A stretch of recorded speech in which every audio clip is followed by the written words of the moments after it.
तो यह चौथे मास्टर गोंग हैं। नव्या ने अपने होंठ सिकुड़े। गोंगजू के प्रति उसकी धारणा और भी खराब हो गई। घोड़ागाड़ी में बैठे दो लोगों में से एक गोंगजू था। बेशक कोचवान जिस मास्टर का जिक्र कर रहा था वह गोंगजू नहीं लग रहा था, क्योंकि पहले सवाल पूछने वाली आवाज़ गोंगजू की नहीं थी। नव्या ने सोचते हुए गोंगजू के बगल में बैठे उस आदमी की तरफ देखा। कितना ठंडा और अलग थलग आदमी था। उस आदमी को देखकर नव्या को पहली बार में ही लगा कि वह बहुत ही अक्खड़ और घमंडी था। वह देखने में अच्छा था और उसमें एक मर्दाना आभा थी। उससे एक राजसी आभा झलक रही थी, मानो वह कई सालों से रणभूमि में लड़ रहा हो। नव्या को लगा कि वह गलत नहीं थी। उसने पहले शौर्यवर्धन में भी ऐसी ही आभा देखी थी। हालांकि जब वह पहली बार शौर्यवर्धन से मिली थी तब उसे यह आभा अधिक स्पष्ट रूप से महसूस हुई थी, लेकिन बाद में जब शौर्यवर्धन उसके सामने होता था तो यह आभा छिप जाती थी। उस आदमी की आंखें बेहद ठंडी थीं और जब उसने नव्या पर नजर डाली तो उसकी आंखों में एक छिपी हुई ठंडक दिखाई दी। वह नव्या के बर्ताव से बहुत नाखुश था।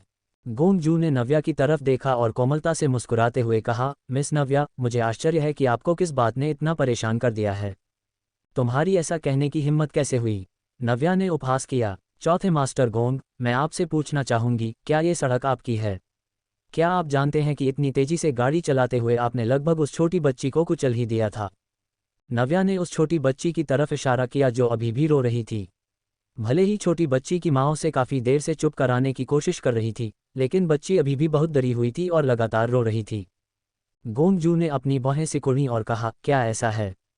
कोचवान जल्दी से पीछे मुड़ा और गोंगजू से बोला, मास्टर, चौथे मास्टर, ये सच है कि ऐसा कुछ हुआ था, लेकिन अगर यह युवा मालकिन दौड़कर बीच में नहीं आती तो मैं पूरी तरह से उस छोटी बच्ची से बच सकता था और किसी को टक्कर नहीं मारता। मैं इतने सालों से इसी रफ्तार से गाड़ी चला रहा हूं और मैंने कभी किसी को टक्कर नहीं मारी है। नव्या ने कोचवान को घूर कर देखा और आखिरकार समझ गई कि बेशर्मी क्या होती है। वे लगभग टकराने ही वाले थे और उसने उससे कहा कि उसने पहले कभी किसी को टक्कर नहीं मारी थी। वह इससे कैसे बच सकता था? क्या होता अगर वह बच नहीं पाता? क्या किसी की जान चली जाती? गोंगजू ने लाचारी से कहा, मिस नव्या, अगर ऐसी बात है तो हम उस छोटी बच्ची को कुछ चांदी दे दें।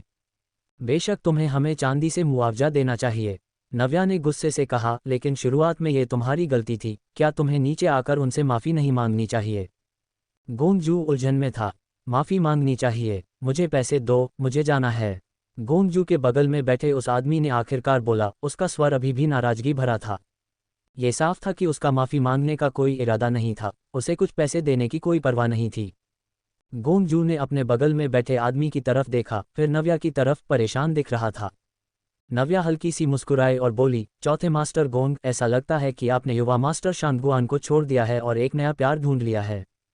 नया प्यार? गोंगजू का चेहरा पल भर में पीला पड़ गया। नव्या हमेशा इतना गुस्सा दिलाने वाली बातें क्यों करती थी? फिर भी वह खुद को उस पर गुस्सा होने के लिए मना नहीं पा रहा था। ये वाकई एक दुविधा थी। गोंगजू के बगल में बैठे उस आदमी की आंखें ठंडी हो गईं और उसने अचानक हमला कर दिया, नव्या की तरफ गहन ऊर्जा का एक बर्फीला झोंका छोड़ दिया। सावधान! गोंगजू ने सहज रूप से नव्या की तरफ चिल्लाकर कहा। नव्या चौंक गई और तुरंत एक तरफ हट गई, लेकिन वह फिर भी शक्तिशाली हुआ ऊर्जा से थोड़ी प्रभावित हुई। लानत है, इतनी शक्तिशाली आंतरिक ऊर्जा! भले ही वह तेजी से एक तरफ हट गई थी और केवल थोड़ी सी ही प्रभावित हुई थी, लेकिन वह थोड़ा सा असर ही उसके अंदरूनी अंगों को झकझोरने के लिए काफ़ी था। आखिर यह आदमी है कौन? मैंने कभी औरतों पर हाथ नहीं उठाया, लेकिन तुमने एक मिसाल कायम कर दी है। खौफनाक मुलाकात! नव्या को एक तरफ हटते देख गोंगजू ने राहत की सांस ली। उसे सच में डर था कि उसके बगल वाला आदमी नव्या को एक ही झटके में मार डालेगा। भाई युवेन, कृपया रहम करें। गोंगजू ने हड़बड़ी में अपने बगल वाले आदमी को रोकने के लिए कहा, उसे डर था कि वह कहीं फिर से हमला न कर दे। उस आदमी ने गोंगजू को घूर कर देखा, उसके होठों पर एक तिरस्कारपूर्ण मुस्कान खेल रही थी। क्या तुम्हारी छोटी प्रेमिका? नहीं। गोंगजू निशब्द रह गया। वह चाहता तो था, लेकिन बदकिस्मती से नव्या की किस्मत में उसका होना नहीं लिखा था। उसने कोशिश करने के बारे में सोचा था, लेकिन कौन जानता था कि भविष्य में क्या लिखा है। तो क्या हुआ अगर तुम्हारी साधना का स्तर ऊंचा है? शुरुआत में ये तुम्हारी गलती थी, तुम इतने अनुचित क्यों हो रहे हो? या तो माफ़ी मांगो या गाड़ी से बाहर निकलो और हम मुकाबला करेंगे। नव्या ने असंतोष के साथ कहा। हालांकि उसे यकीन नहीं था कि वह जीत सकती है, लेकिन उसे विश्वास था कि भले ही सामने वाले की साधना का स्तर ऊंचा हो, लेकिन मुकाबले में वह जरूरी नहीं कि बुरी तरह से हार जाए। वह बेहद परेशान थी, उसने कभी उम्मीद नहीं की थी कि उसका सामना ऐसे क्रूर इंसान से होगा। गोंगजू को ऐसा पागल इंसान कहाँ से मिल गया? उसे गाड़ी में आने दो, उस आदमी ने अचानक गोंगजू की तरफ मुड़कर कहा। क्या? गोंगजू सन रह गया। उस आदमी ने उपहास किया, इतनी गुस्ताखी के साथ, क्या तुम्हें लगता है कि मैं उसे इतनी आसानी से छोड़ दूंगा? गोंगजू की रीढ़ में एक सिहरन दौड़ गई। वह नव्या को इसलिए मारे जाने देना नहीं चाहता था क्योंकि उसने इस आदमी को नाराज कर दिया था, लेकिन उसे मारे जाने न देने की इच्छा से भी ज्यादा, वह उसे किसी भी कीमत पर मरने नहीं दे सकता था। गोंगजू नव्या की तरफ मुड़ा और बोला, मिस नव्या, कृपया गाड़ी में बैठ जाए। नहीं, नव्या ने भौहें सिकोड़ते हुए कहा, ये तो पागलपन है। वह गाड़ी में क्यों बैठे? एक बार जब तुम गाड़ी में बैठ जाओगी तो वह माफी मांग लेगा, गोंगजू ने लाचारी से कहा। तुम उसे हरा नहीं सकती। तो क्या, उसने कुछ गलत नहीं किया, तो उसे मजबूर क्यों किया जाना चाहिए? उस आदमी की बर्फीली आवाज फिर से गूंजी, अगर तुम गाड़ी में नहीं बैठोगी तो मैं तमाशा देखने वाले सभी लोगों को मार डालूंगा। फिर उन सब की मौत का इल्जाम तुम्हारे सिर होगा। तुम। नव्या गुस्से से आग बबूला थी। यह आदमी तो एकदम पागल था। वह उदास मन से गाड़ी में बैठ गई। अभी आसपास बहुत सारे लोग हैं। अगर वह इस आदमी के साथ भिड़ जाती है तो बेगुनाह लोग यकीनन आहत होंगे। जब गाड़ी किसी सुनसान जगह पर पहुंचेगी तो वह उससे निपट लेगी। वह यह मानने को तैयार नहीं थी कि वह बच निकलेगा। ओल्ड डिंग, जाओ उसे पैसे दे दो और फिर माफी मांगो। वह आदमी थोड़ा खुश लग रहा था। हाँ, कोचवान। ओल्ड डिंग एक पल के लिए सन्न रह गया, लेकिन उसने कोई और सवाल पूछने की हिम्मत नहीं की। वह बगल में खड़ी छोटी बच्ची के पास गया, बच्ची के परिवार को कुछ चांदी दी और माफी मांगी। कोचवान वापस आया, उसका इरादा गाड़ी चलाने का था, लेकिन उसने देखा कि घोड़ा अभी भी हिलडुल नहीं रहा था। उसने दुखी स्वर में कहा, मास्टर, अगर घोड़ा अभी भी नहीं हिलेगा तो हम क्या करें? अपनी उंगली के एक झटके से उस आदमी ने गहन ऊर्जा का एक पारदर्शी बर्फ का मोती छोड़ा जो घोड़े के सिर पर जा लगा, जिससे वह तुरंत अपनी नींद से जाग गया। गाड़ी का दरवाजा एक तेज आवाज के साथ बंद हो गया। नव्या ने ये देखा और उसकी आंखें खौफ से चौड़ी हो गईं। यह आदमी सच में बहुत काबिल है। वह आदमी गाड़ी के बीच में बैठा था, गोंगजू बाईं ओर बैठा था और नव्या दाईं ओर बैठी थी। गाड़ी धीरे धीरे आगे बढ़ी, लेकिन अंदर का माहौल बेहद घुटन भरा था। उस आदमी ने नव्या की तरफ देखा तक नहीं, उसकी मौजूदगी को पूरी तरह नज़रअंदाज कर दिया। नव्या ने उस आदमी को नज़रअंदाज किया और उसके बजाय अपने सामने बैठे गोंगजू की तरफ देखा। चौथे मास्टर गोंग, नव्या ने पुकारा। क्या बात है, मिस नव्या? गोंगजू ने कोमलता से पूछा, उसका स्वर बहुत दयालु था। वह कौन है? नव्या ने अपने बगल वाले आदमी की तरफ इशारा किया और गोंगजू से पूछा। उसे यह पता लगाना ही था कि यह घमंडी और दबंग आदमी असल में कौन था। तुम सच में जानना चाहती हो? गोंगजू ने भौहें सिकुड़ीं। क्या उसकी पहचान में कुछ शर्मनाक है? क्या वह सच में तुम्हारा प्रेमी हो सकता है? नव्या ने शक करते हुए पूछा। जैसे ही नव्या ने यह बात कही, उस आदमी की ठंडी, जानलेवा नजरें तुरंत उस पर पड़ीं। औरत, अगर तुम ऐसे ही बेतहाशा बोलती रही तो मुझे तुम्हारे साथ सोने में कोई आपत्ति नहीं होगी, ताकि मैं तुम्हें सिखा सकूं कि असली प्रेमी क्या होता है। नव्या की पलकें फड़क उठीं। वह पहले से ही उस आदमी के पीसे हुए दांतों और नफरत को गहराई से महसूस कर सकती थी। मिस नव्या, बेहतर होगा कि आप इतने सवाल न पूछें। गोंगजू ने अपना गला साफ किया और नव्या को गंभीरता से सलाह दी। नव्या ने अपने होंठ सिकोड़े और कुछ भी कहने की जहमत नहीं उठाई। गाड़ी धीरे धीरे गुलजार शहर से दूर चली गई और आसपास का माहौल धीरे धीरे शांत हो गया। नव्या को लगा कि अब जाने का वक्त आ गया है, लेकिन गाड़ी अचानक रुक गई। तहखाने का खौफनाक राज। मास्टर, चौथे मास्टर, हम पहुंच गए। कोचवान, ओल्ड डिंग ने आवाज लगाई। गोंगजू ने गाड़ी का दरवाजा खोला और सबसे पहले उतरा। उस आदमी ने गाड़ी से उतरने से पहले नव्या की तरफ देखा तक नहीं। मिस नव्या, कृपया गाड़ी से उतर जाए, गोंगजू ने नव्या से कहा, जो अभी भी अंदर थी। नव्या उदास मन से, लेकिन फिर भी आज्ञाकारी रूप से गाड़ी से उतरी। वह अभी भी काफी चिढ़ी हुई थी। वह बस शौर्यवर्धन को ढूंढना चाहती थी, लेकिन कौन जानता था कि वह ऐसे अजीब इंसान से टकरा जाएगी। यह एक जंगल था। नव्या ने ध्यान से सोचा और उसे एहसास हुआ कि यह शायद उत्तरी उपनगरों का जंगल था। भाई युवेन, कृपया इस तरफ से। गोंगजू ने जंगल के रास्ते की तरफ इशारा किया और उस आदमी को जंगल के अंदर ले गया। वह आदमी कुछ कदम आगे बढ़ा, लेकिन नव्या अपनी जगह पर ही खड़ी रही। वे कहाँ जाते हैं, यह उनका मामला है। उसका उनके पीछे पीछे जाने का कोई इरादा नहीं था। जैसे ही उसने इसके बारे में सोचा, वह मुड़ी और उल्टी दिशा में चलने लगी। उस आदमी की आंखें ठंडी हो गईं और वह नव्या का रास्ता रोकने के लिए मुड़ा। नव्या सहज रूप से एक तरफ हट गई और नाखुशी से बोली, मुझे सवारी देने के लिए तुम्हारा शुक्रिया, लेकिन अब हम दोनों का अपने अपने रास्ते जाना ही बेहतर होगा। अगर मैंने तुम्हें कोई अच्छा तमाशा नहीं दिखाया तो मैं तुम्हें क्यों जाने दूंगा। उस आदमी का स्वर बेहद घमंडी था और उसकी आवाज़ नाराजगी से भरी थी। वह बहुत गुस्से में था। इससे पहले कभी किसी ने उसकी इस तरह अवहेलना करने की हिम्मत नहीं की थी। ये औरत निश्चित रूप से जीना नहीं चाहती। मुझे किसी अच्छे तमाशे में कोई दिलचस्पी नहीं है। तुम लोग खुद इसका मजा लो। नव्या ने अपनी मुट्ठियां कस लीं, वह किसी भी पल इस आदमी से भिड़ने के लिए तैयार थी। तुम कोशिश करके देख लो, उस आदमी ने घमंड से कहा, नव्या को पूरी तरह से नजरअंदाज करते हुए। तुम पागल हो, नव्या ने गालियां दी और फिर जाने के लिए मुड़ी। उस आदमी की आंखें अचानक ठंडी हो गईं और उसने बिना किसी हिचकिचाहट के हमला कर दिया। गहन ऊर्जा बिजली और आग में बदल गई और नव्या की तरफ झपटते हुए दहाड़ने लगी। नव्या मुड़ी, उसकी आंखें बदल गईं और उसने अग्नि आत्मा के जानवर को दूर फेंक दिया। अग्नि आत्मा का जानवर आगे बढ़ा और गड़गड़ाहट वाली लपटों पर झपट पड़ा। अग्नि आत्मा का जानवर, उस आदमी की आंखें भी कुछ हद तक प्रभावित हुई थीं। उसने उम्मीद नहीं की थी कि नव्या में असल में कुछ कौशल होंगे। ऐसा लग रहा था कि यह औरत और भी ज्यादा दिलचस्प होती जा रही थी। गोंगजू धड़कते हुए दिल के साथ उनका मुकाबला देख रहा था, लेकिन उसने फिर भी उन्हें रोकने की कोशिश नहीं की। वह जानता था कि पुरुषों की अपनी सीमाएं होती हैं। हालांकि वह नव्या को चोट पहुंचा सकता था, लेकिन वह उसे कभी जान से नहीं मारेगा। औरत, तुम मुझे और भी ज्यादा दिलचस्प लग रही हो। जैसे ही उस आदमी ने अपनी बात पूरी की, उसकी आकृति अचानक तेजी से आगे बढ़ी। नव्या ने कुछ कदम पीछे लिए, लेकिन अचानक उसने पाया कि वह आदमी पहले ही उसके सामने आ चुका था और उसने उसका बायां कंधा पकड़ने के लिए अपना हाथ आगे बढ़ाया।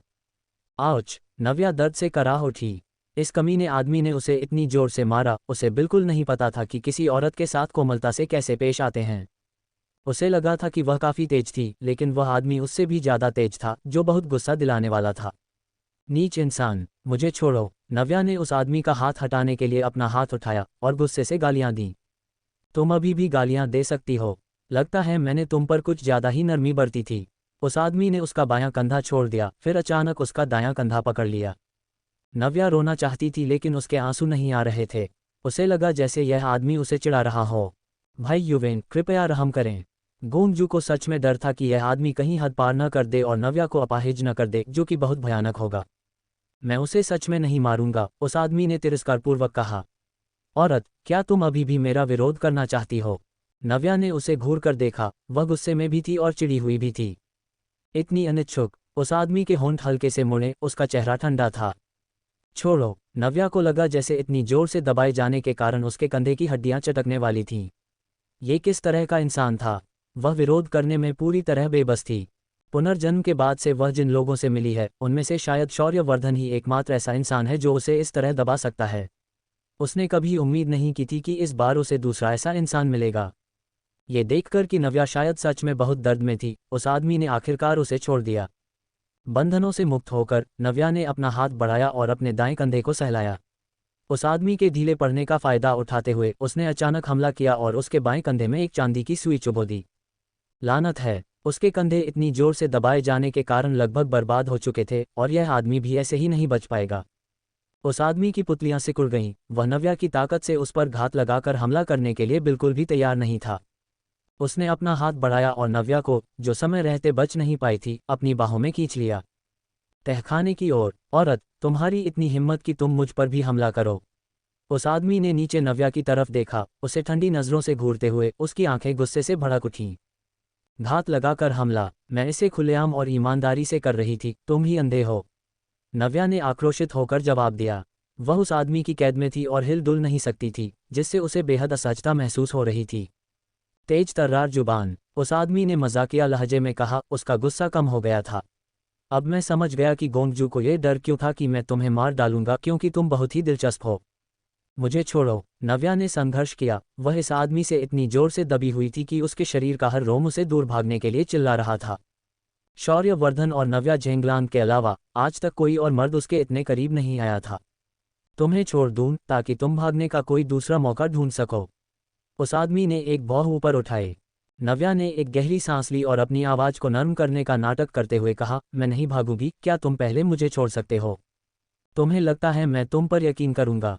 वह आदमी नव्या पर यकीन नहीं कर पा रहा था, उसने अपनी जिंदगी में पहली बार इतनी निडर और घमंडी औरत देखी थी।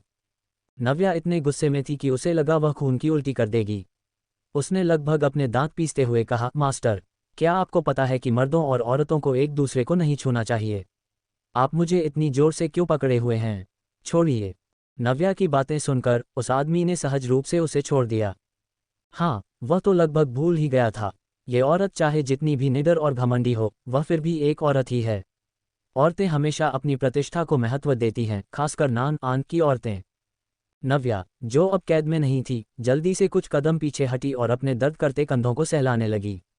ये कहने की जरूरत नहीं थी कि उसके दोनों कंधों पर शायद चोट के निशान पड़ गए होंगे। वह नीच इंसान, वह आज जो भी हुआ उसका बदला जरूर लेगी। नव्या ने हताशा में मन ही मन सोचा, फिर ऊपर उस आदमी की तरफ देखा और पाया कि चांदी की सुई अभी भी उसके कंधे में मजबूती से चुभी हुई थी, लेकिन वह आदमी ऐसे बर्ताव कर रहा था जैसे कुछ हुआ ही न हो। वह और भी ज्यादा हताश हो गई। अगर किसी और को यह इंजेक्शन लगा होता तो उसकी बांह पूरी तरह से लकवाग्रस्त हो जाती। लेकिन यह आदमी न केवल हिल-डुल सकता था, बल्कि उसे इतनी जोर से पकड़ भी सकता था। लोग सही कहते हैं, तुलना खुशियों का चोर है। चलो चलते हैं, मिस नव्या। उस आदमी ने अपना हाथ बढ़ाया और बिना अपनी भौहें सिकुड़े अपने कंधे में चुभी नव्या की चांदी की सुई को निकाल दिया और जंगल के अंदर चला गया। नव्या बेहद हताश थी और उनके पीछे पीछे चल पड़ी। गोंजू नव्या के बगल में चल रहा था और माफी मांगने वाले भाव से उसकी तरफ देख रहा था, लेकिन नव्या ने उसे गुस्से से घूर कर देखा। गोंजू लाचारी से मुस्कुराया, उसके पास कोई चारा नहीं था। हालांकि अब जब उसने लोगों को आमंत्रित कर लिया है तो ये तमाशा चाहे जो भी हो जारी रहना ही चाहिए। मैंने मूल रूप से इतनी जल्दी इस इंसान को नव्या के सामने लाने की योजना नहीं बनाई थी, लेकिन नव्या संयोग से उससे टकरा गई, इसलिए मैं केवल यही कह सकता हूं कि यह किस्मत का लिखा था। वे जंगल में और गहराई तक गए और एक थोड़ी ज्यादा खुली जगह पर रुक गए। गोंजू एक बड़े पेड़ के पास गया और उसे कुछ बार थपथपाया। एक गड़गड़ाहट की आवाज आई और खुली जगह का एक हिस्सा अपने आप खिसक गया, जिससे जमीन के नीचे जाने वाली पत्थर की सीढ़ियां दिखाई देने लगीं। तो यहाँ एक तहखाना है, चलो चलते हैं, गोंजू ने भौहें सिकुड़ी और उस आदमी तथा नव्या से कहा। भले ही नव्या वहां नीचे जाने के लिए 1000 बार मना करना चाहती थी, लेकिन वह उस आदमी का मुकाबला नहीं कर सकती थी, इसलिए वह केवल एक एक कदम आगे बढ़ा सकती थी। इसके अलावा उसे नहीं पता था कि वह किस तरह का आदमी था, इसलिए वह जाकर देखना चाहती थी कि वह क्या कर रहा है। नव्या, गोंजू और वह आदमी तहखाने में नीचे गए, जबकि कोचवान लाओडिंग बाहर ही रुक गया। जैसे ही वह तहखाने में दाखिल हुई, उसका स्वागत एक अंधेरे और नमी भरे माहौल ने किया, जो नव्या को बेहद घिनौना लगा। अंधेरे और नमी के अलावा उसे खून की बहुत तेज बदबू भी आ रही थी। अगर वह गलत नहीं थी तो ये तहखाना एक पिंजरा था। यह आदमी आखिर है कौन?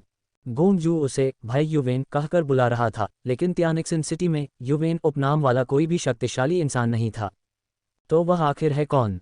वे जितना गहराई में जाते गए, नव्या को उतनी ही घिन आने लगी और वह बहुत बेचैन भी महसूस कर रही थी। सच कहूं तो उसे खून खराबा पसंद नहीं था और इस तहखाने के लिए उसके मन में जो घृणा थी वह और भी ज्यादा मजबूत थी। फिर भी वह गोंजू और उस आदमी के पीछे पीछे तहखाने में गई। उसे हमेशा लगता था कि इस आदमी का आना कोई मामूली बात नहीं थी। उस थोड़े से समय में नव्या ने बहुत सी चीजों के बारे में सोचा और जब तक वह रुकी नहीं तब तक वह अपने होश में नहीं आई। नीचे का इलाका एक मध्यम पीली रोशनी से नहाया हुआ था, फिर भी यह सब कुछ साफ साफ देखने के लिए काफी था। यहाँ कई पिंजरे थे, एक बड़े पिंजरे को छोड़कर जिसमें 3 लोग कैद थे, बाकी पिंजरे खाली थे। पिंजरे में बंद तीनों लोग या तो बंधे हुए थे, लटके हुए थे या जंजीरों में जकड़े हुए थे और उनके शरीर खून से लथपथ थे, लेकिन वे सभी जिंदा थे। चौथे मास्टर, आप आ गए। पिंजरे के बाहर 4 और लोग पहरा दे रहे थे, जो सभी गोंगजू के आदेश पर यहाँ रुके थे। नव्या पिंजरे के बाहर खड़ी थी, उसकी बाहें सिकुड़ी हुई थीं। उसे यह माहौल बिल्कुल पसंद नहीं था और न ही उस आदमी को जो उसे यहाँ लाया था और गोंगजू को। गोंगजू की आंखें ठंडी हो गईं जब उसने पहरेदार से पूछा, क्या तुम्हारी पूछताछ से कोई नतीजा निकला?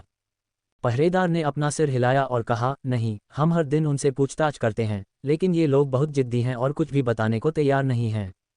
अगर तुम कोई जानकारी नहीं निकाल पा रहे हो तो तुम्हारे तरीके गलत हैं। उस आदमी ने अचानक बीच में टोकते हुए कहा।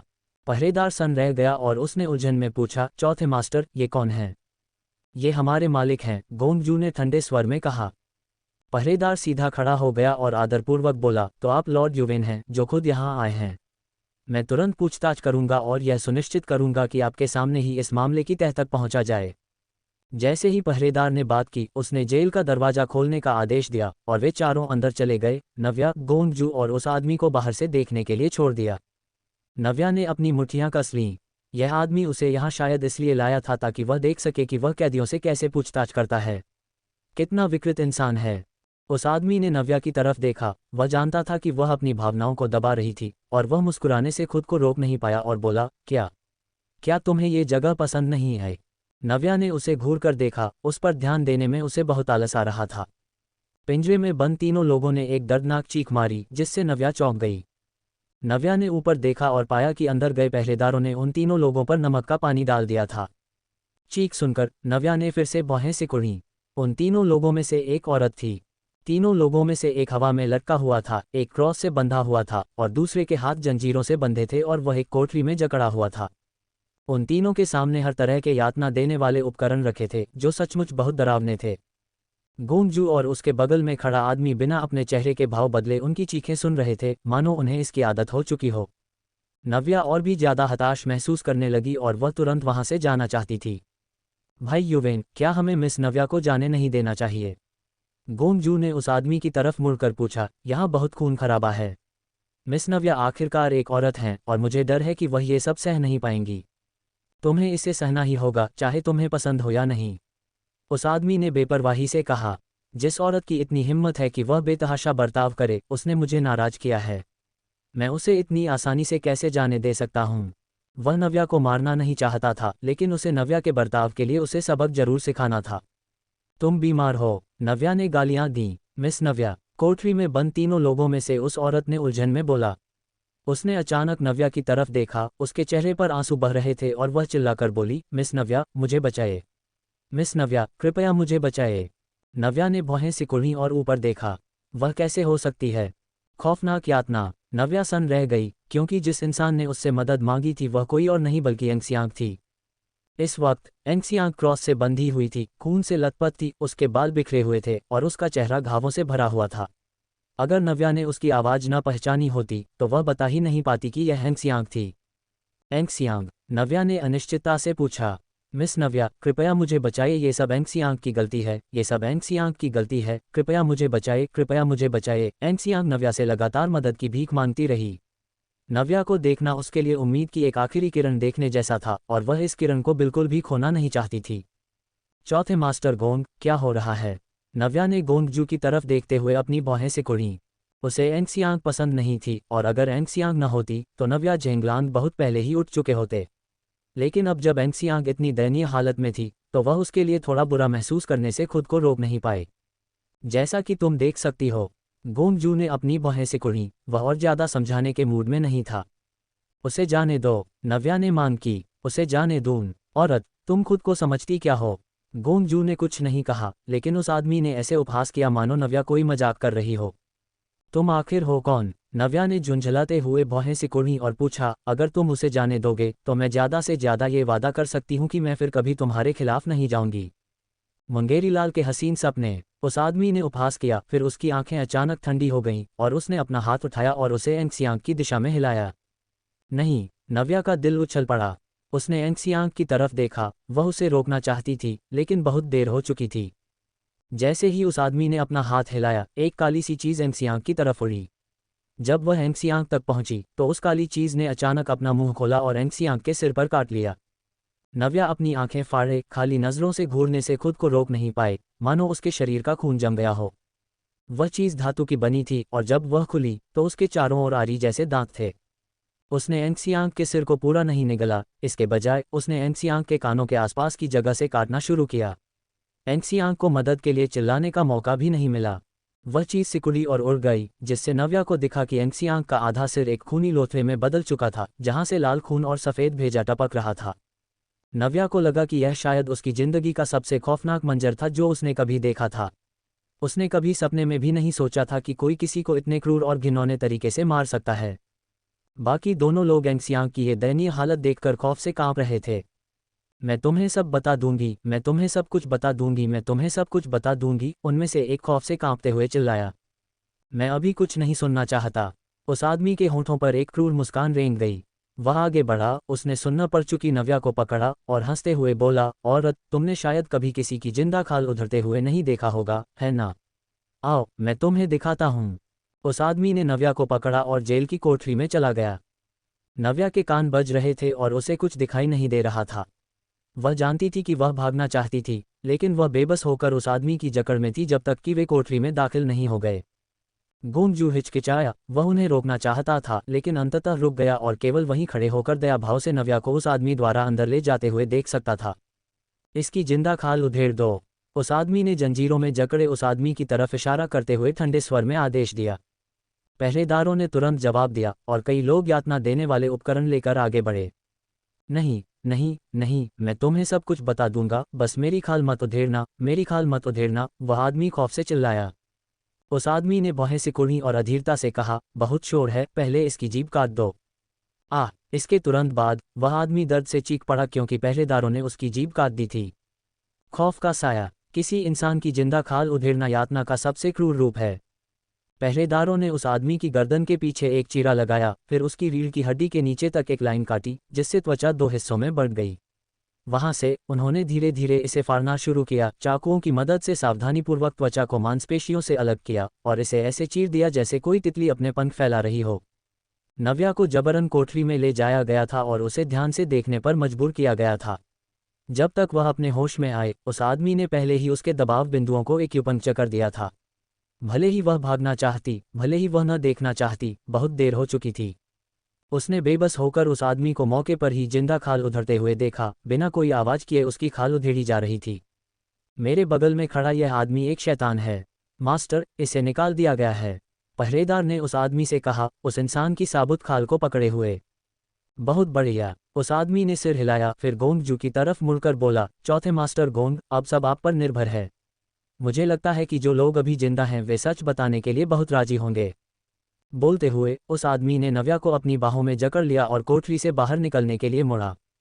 नव्या बिल्कुल भी इस आदमी के नियंत्रण में नहीं रहना चाहती थी, लेकिन बदकिस्मती से उसके पास इसकी बात मानने के अलावा कोई चारा नहीं था। गोंगजू ने नव्या की तरफ देखा, उसकी आंखों में दया की एक झलक थी, और कहा, भाई युवेन, मिस नव्या, क्या आपको उन्हें छोड़ नहीं देना चाहिए? चिंता मत करो, मैंने कहा था कि मैं उसे मारूंगा नहीं, और मैं नहीं मारूंगा। वह इतनी दिलचस्प है, मैं उसे मारने का विचार कैसे कर सकता हूँ? उस आदमी ने कहा, फिर नव्या को गले लगाया और तहखाने से निकल गया। दोबारा दिन की रोशनी देखकर बहुत अच्छा लग रहा है।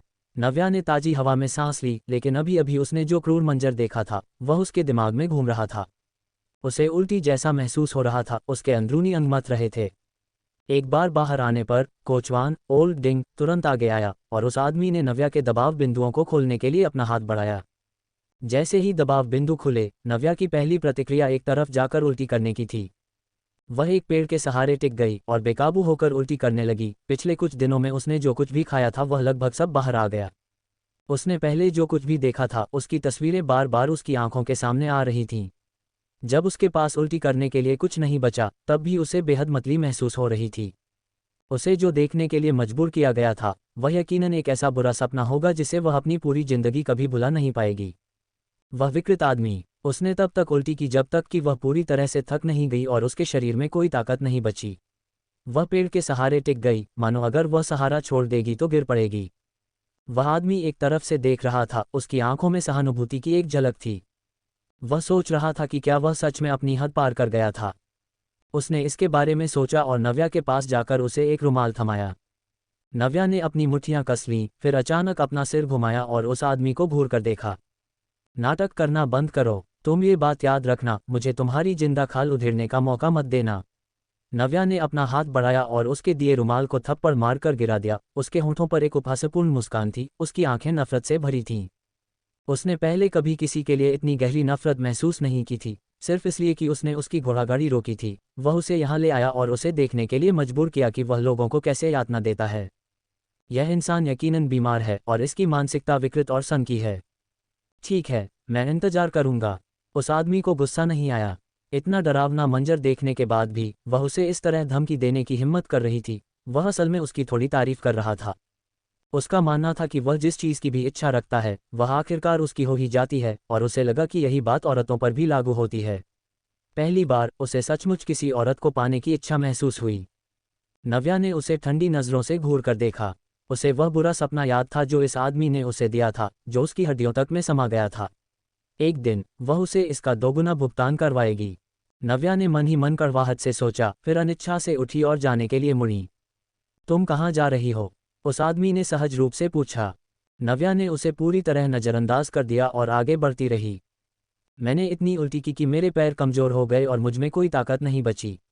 इसके अलावा मेरी पहले की चोटें अभी पूरी तरह से ठीक नहीं हुई थीं, इसलिए मेरा शरीर और भी कमज़ोर हो गया था।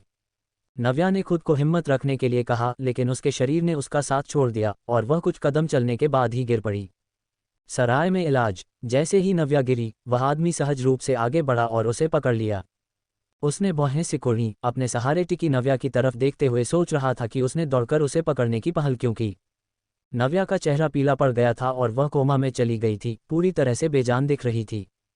उस आदमी ने बाहें सिकोड़ी, उसे लगा कि नव्या को पीछे छोड़ देना सही नहीं होगा। इसलिए शिकायत करते हुए उसने नव्या को उठाया और उसे घोड़ागाड़ी में लिटा दिया। सराय की तरफ चलो, उस आदमी ने ओल्ड डिंग को निर्देश दिया, जो फिर घोड़ागाड़ी चलाने के लिए जल्दी से आगे बढ़ा। सराय के एक निजी कमरे में जाकर देखो इसे क्या हुआ है। जी। बुलाया गया वैद्य उस आदमी की शक्तिशाली आभा से इतना घबरा गया था कि वह मुश्किल से खड़ा हो पा रहा था।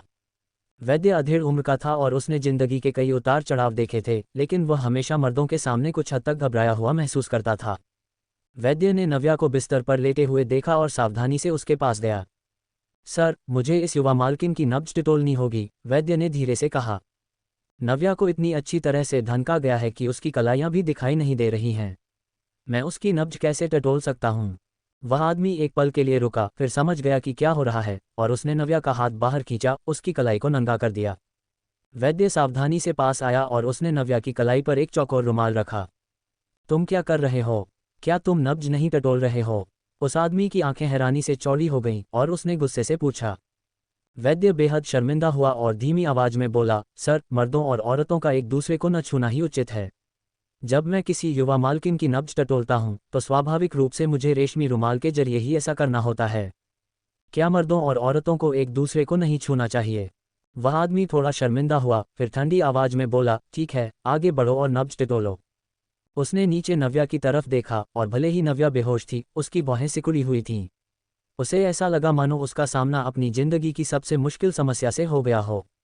उसकी जिंदगी में कोई भी औरत कभी उसके इतने करीब नहीं आई थी, और उसके सामने लेटी इस औरत ने न केवल उसके इतने करीब आने की हिम्मत की थी, बल्कि उसने उसे बचाया भी था। नव्या की नब्ज टटोलने के बाद वैद्य उठा और आदरपूर्वक उस आदमी से बोला, सर, इस युवा मालकिन को अंदरूनी चोटें आई हैं और हाल ही में इसे सदमा लगा है। ये फिलहाल बहुत कमजोर है। क्या इसे अंदरूनी चोटें आई हैं? उस आदमी ने उलझन में पूछा। उसने नव्या पर अपनी हथेली से प्रहार किया था, लेकिन नव्या उससे बच गई थी। उसके प्रहार की ताकत को देखते हुए नव्या को गंभीर चोटें नहीं आ सकती थीं। जी हाँ, इस युवा मालकिन को एक पुरानी चोट है जो अभी ठीक नहीं हुई है, और आज इसे कुछ नई चोटें भी लगी हैं।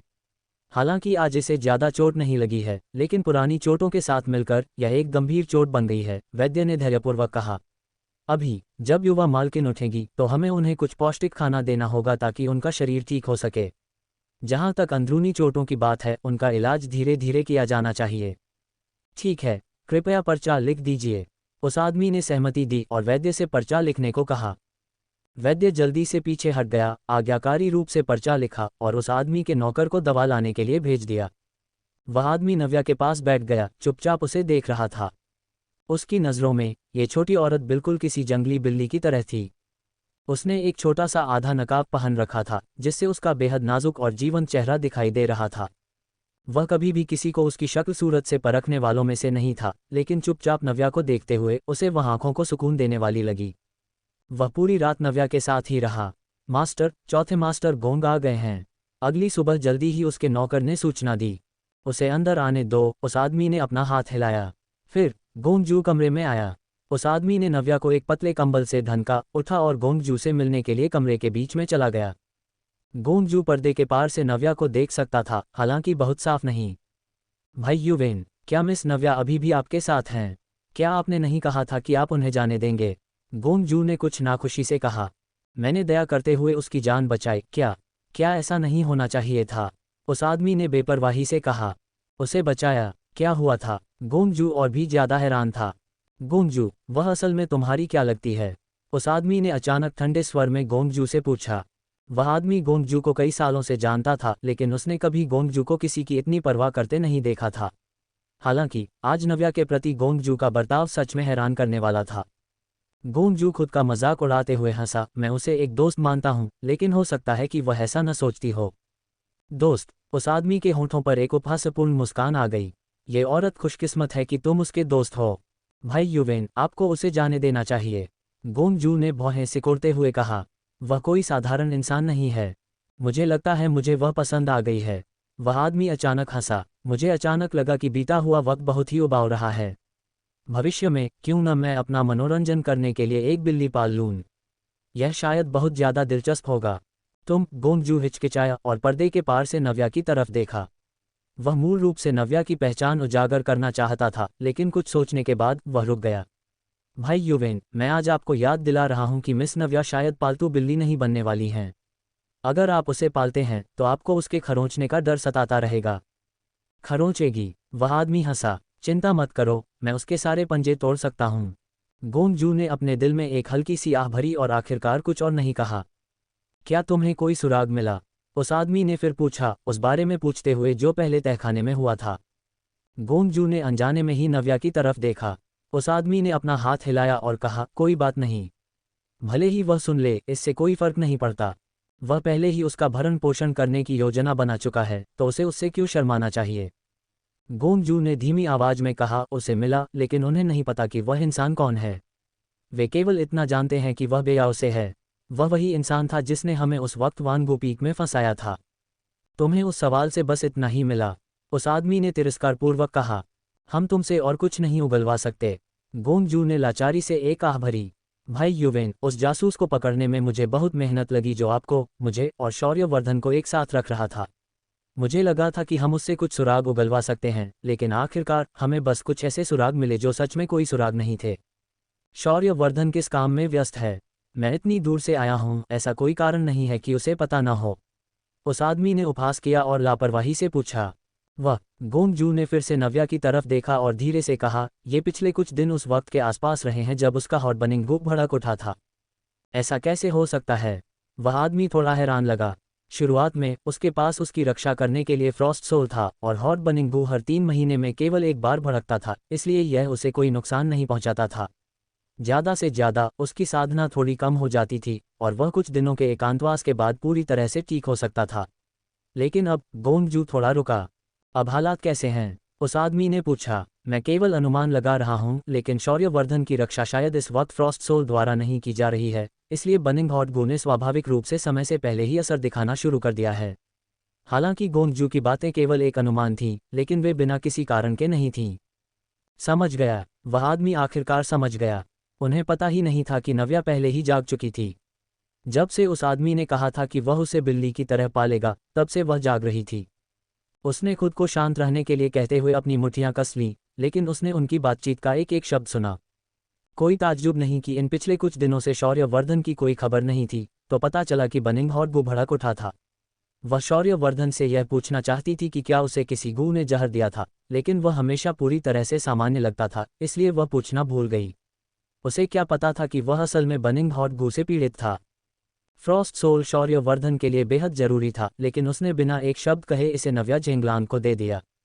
नव्या बेहद परेशान थी। उसे जल्द से जल्द इस जगह से निकलना होगा और फिर शौर्यवर्धन को ढूंढने जाना होगा। युवेन ली से सामना। नव्या ने मन ही मन सोचा कि वह एक सेकंड के लिए भी यहाँ नहीं रुकना चाहती थी। उसने अपनी आंखें खोली और उठने की कोशिश की, लेकिन उसका शरीर बहुत कमजोर था और वह खुद को कुछ बार खांसने से रोक नहीं पाए। इन आवाज़ों ने तुरंत स्क्रीन के बाहर उस आदमी और गोंगजू को सतर्क कर दिया। वे दोनों बिस्तर के पास आए और उन्होंने देखा कि नव्या बिस्तर के सिरहाने के सहारे बैठी है। मिस नव्या, गोंगजू ने चिंता से पुकारा। वैद्य ने कहा कि तुम गंभीर रूप से घायल हो, तुम्हारे लिए बिस्तर पर रहना ही बेहतर है, उस आदमी ने भौहें सिकोड़ते हुए और भावहीन चेहरे के साथ कहा। वह साफ तौर पर नव्या के लिए चिंतित था, लेकिन उसने जो बातें कही वे सुनने में बहुत अप्रिय थीं। नव्या ने अपने सामने कंबल को खींचा, एक गहरी सांस ली और उस आदमी की तरफ देखकर मुस्कुराते हुए बोली, तुम्हें मेरा इतना अच्छे से ख्याल रखने की कोई ज़रूरत नहीं है, मैं घर जाना चाहती हूँ। घर जाओगी? उस आदमी ने भौहें सिकोड़ी। अब से जहाँ भी मैं हूँगा तुम भी वहीं रहोगी। युवेनली, क्या तुम्हारा दिमाग खराब है? नव्या की मुस्कान अचानक गायब हो गई क्योंकि उसने अपने सामने खड़े आदमी को घूर कर देखा और उसे गालियाँ देना शुरू कर दिया। हाँ, वह पहले ही जानती है कि यह आदमी कौन है। उस आदमी और गोंगजू के बीच हुई बातचीत से वह जल्दी ही इस निष्कर्ष पर पहुंच गई थी और उसे पूरा यकीन था कि वह आदमी युवेनली ही था। वह बेयाओ का एक सेनापति था जो साल भर लियू क्षेत्र में तैनात रहता था जहां जोंगई और बेयाओ की सीमाएं मिलती हैं। यहाँ तक कि जब वह नानगोंग हुआनियान थी तब भी उसने इस मशहूर सेनापति के बारे में अनगिनत कहानियां सुनी थीं। मोरोंगचू के इतनी जल्दी क्राउन प्रिंस बन पाने के मुख्य कारणों में से एक युवेनली का समर्थन ही था। इस समझ के साथ नव्या युवेनली को और भी ज्यादा नापसंद करने लगी। कोई ताज्जुब नहीं कि युवेनली इतना विकृत और क्रूर है, वह बिल्कुल मुरोंगचू जैसा ही है। बेयाओ के लिए युवेनली वही था जो नान आन के लिए शौर्यवर्धन था, एक अजय युद्ध देवता। बेई याओ और नान जोंगी द्वारा अलग किए गए हैं, इसलिए युवेनली और शौर्यवर्धन को कभी एक दूसरे से लड़ने का मौका नहीं मिला, लेकिन हर कोई बेईली और नान युआन की किंवदंती के बारे में जानता है। नव्या को बस इस बात की हैरानी थी कि युवेनली, जो भयंकर क्षेत्र में तैनात था, वह असल में नान आन के क्षेत्र में कैसे प्रकट हो गया। नव्या द्वारा युवेनली की पहचान का सटीक अनुमान लगाने से एक पल के लिए अजीब सा सन्नाटा छा गया। गोंगजू खामोश हो गया। उसने उम्मीद नहीं की थी कि नव्या इतनी चतुर होगी। युवेनली भी सन्न रह गया, ये औरत उसकी कल्पना से कहीं ज्यादा दुर्जय थी। एक पल के सन्नाटे के बाद युवेनली हंसा और बोला, औरत, तुम्हारी पसंद अच्छी है। अगर ऐसी बात है तो मैं तुम्हें और भी ज्यादा पसंद करता हूँ। नव्या इस पागल इंसान के साथ कोई और शब्द बर्बाद नहीं करना चाहती थी, इसलिए उसने कंबल फेंक दिया और बिस्तर से उतर गई। जैसे ही युवेनली आगे बढ़ने वाला था, नव्या ने ऊपर देखा और उसे घूर कर देखा, उसे काफी शत्रुतापूर्ण नजरों से देखा। युवेनली, मुझे तुमसे कुछ नहीं कहना है। नव्या ने उपहास किया। मैं कुछ और साल जीना चाहती हूँ, मैं तुम्हारे द्वारा दी गई घिन से मरना नहीं चाहती। ये कहने के बाद उसने खुद अपने जूते पहने, युवेनली और गोंगजू को पूरी तरह नजरअंदाज करते हुए। उसने अपना मन बना लिया था, अगर युवेनली ने उसे रोकना जारी रखा तो वह मौत तक लड़ेगी। सबसे बुरा ये हो सकता है कि वह उससे बचने के लिए हवानजू में छिप जाए, वह उससे डरती नहीं थी। तुम बहुत कमजोर हो, अभी मत जाओ। युवेनली ने कुछ और नहीं सोचा, उसे बस इतना लगा कि वह स्वस्थ थी और उसे आराम की जरूरत थी, इसलिए वह नव्या को सहारा देने के लिए आगे बढ़ा। मुझे तुम्हारे दिखावे की जरूरत नहीं है। नव्या उठी और उसने बेताबी से युवेनली का हाथ झटक दिया। हालांकि उसने अपनी चोटों को कम आंका था, और जब उसने युवेनली को झटक कर दूर किया तो उसका संतुलन लगभग बिगड़ ही गया था। युवेनली जल्दी से उसे पकड़ने गया, लेकिन वह पीछे की तरफ लड़खड़ाए और स्क्रीन से जा टकराए। इधर उधर मत भागो। युवेनली ने गुस्से में नव्या को वापस खींचा। नव्या ने उसे थप्पड़ मारा, लेकिन अप्रत्याशित रूप से वह थप्पड़ युवेनली के चेहरे पर नहीं लगा। इसके बजाय युवेनली ने उसका हाथ पकड़ लिया। मुझे छोड़ो। नव्या ने संघर्ष किया और फिर से लात मारी। हिलो मत, युवेनली ने धैर्यपूर्वक कहा, लेकिन वह उसे अनुचित बर्ताव करने से रोक नहीं पाया। इस अफरातफरी में एक जोरदार धड़ाम की आवाज हुई जब उसका नकाब जमीन पर गिर गया। लानत है, नकाब के पीछे का सच। युवेनली ने नीचे देखा और उसके नकाब को जमीन पर पड़ा देखा, और वह भी एक पल के लिए सन्न रह गया। नव्या की पीठ स्क्रीन से जा टकराई थी, जिससे उसे तेज दर्द हुआ।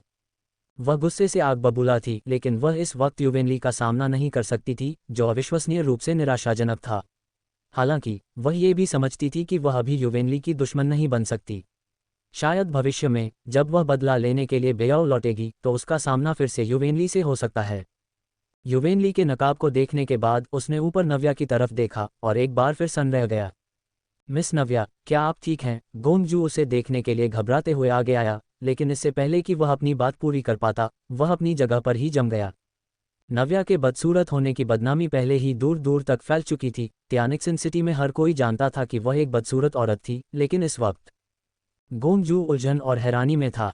क्या ये बेदाग लड़की सच में नव्या थी? युवेनली ने एक हाथ से नव्या की कोमल कमर पकड़ रखी थी। मूल रूप से वह बस यह नहीं चाहता था कि नव्या वहां से जाए, लेकिन अब नव्या स्क्रीन के सहारे टिकी थी और वह ठीक उसके सामने था, उसके बहुत करीब, और उसकी नज़रें गहराई से नव्या के चेहरे पर टिकी थीं। यह नज़ारा अविश्वसनीय रूप से रोमांटिक था। नव्या और भी ज्यादा उदास महसूस करने लगी। उसने अपना हाथ बढ़ाया और युवेनली के हाथ को थप्पड़ मारकर हटाते हुए बोली, छोड़ो। युवेनली ने असामान्य रूप से बर्ताव किया और आज्ञाकारी रूप से नव्या को छोड़ दिया। मौके का फायदा उठाते हुए नव्या ने तुरंत युवेनली को दूर धकेल दिया और गोंगजू की तरफ कुछ कदम बढ़ाए, जबकि युवेनली के स्पर्श से बचती रही। अपने नकाब के बारे में सोचते हुए वह उदास मन से वापस गई, नीचे झुकी, उसे उठाया और उसकी धूल झाड़ी। मिस नव्या, तो आपका चेहरा? गोंगजू हिचकिचाया, फिर उसे एहसास हुआ कि शायद उसने कुछ ज्यादा ही बोल दिया था। उसने नव्या का असली चेहरा कभी नहीं देखा था। भले ही उसने सुना था कि नव्या की शक्ल सूरत पूरी तरह से बिगड़ चुकी थी, लेकिन वह सिर्फ एक अफवाह थी और उसने कभी अपनी आंखों से उसे नहीं देखा था।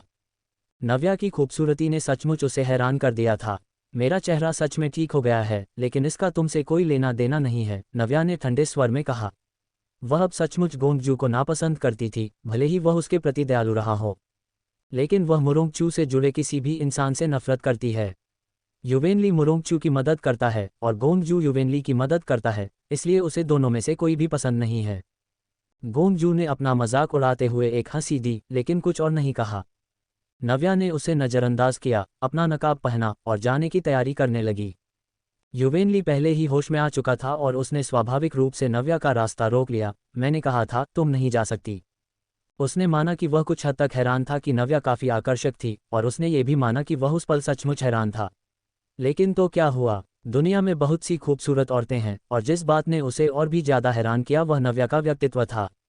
एक जंगली बिल्ली की तरह मैं उसे जितना देखता हूँ उतना ही ज़्यादा पसंद करने लगता हूँ। नव्या को गुस्सा नहीं आया, बल्कि उसने कहा, युवेनली, ये बात साफ समझ लो, ये नान आन है, बेयाव नहीं। तुम मुझे फंसाना चाहते हो। तुम्हें ऐसा क्यों लगता है कि तुम मुझे फंसा सकते हो? क्या तुम जानते भी हो कि मैं कौन हूँ? तुम कौन हो इससे मेरा कोई लेना देना नहीं है, लेकिन अब से तुम मेरी हो। युवेनली ने भौहें सिकुड़ी और बेपरवाही से कहा। युवेनली, क्या तुम हमेशा से इतने दबंग रहे हो? नव्या गुस्से में हंसी, उसे लगा जैसे उसका सामना किसी पागल इंसान से हो गया हो। तुम्हें ऐसा क्यों लगता है कि मैं तुम्हारी हूँ? क्या तुम्हें कोई शर्म नहीं है? तुम और मैं अजनबियों के अलावा और कुछ नहीं हैं।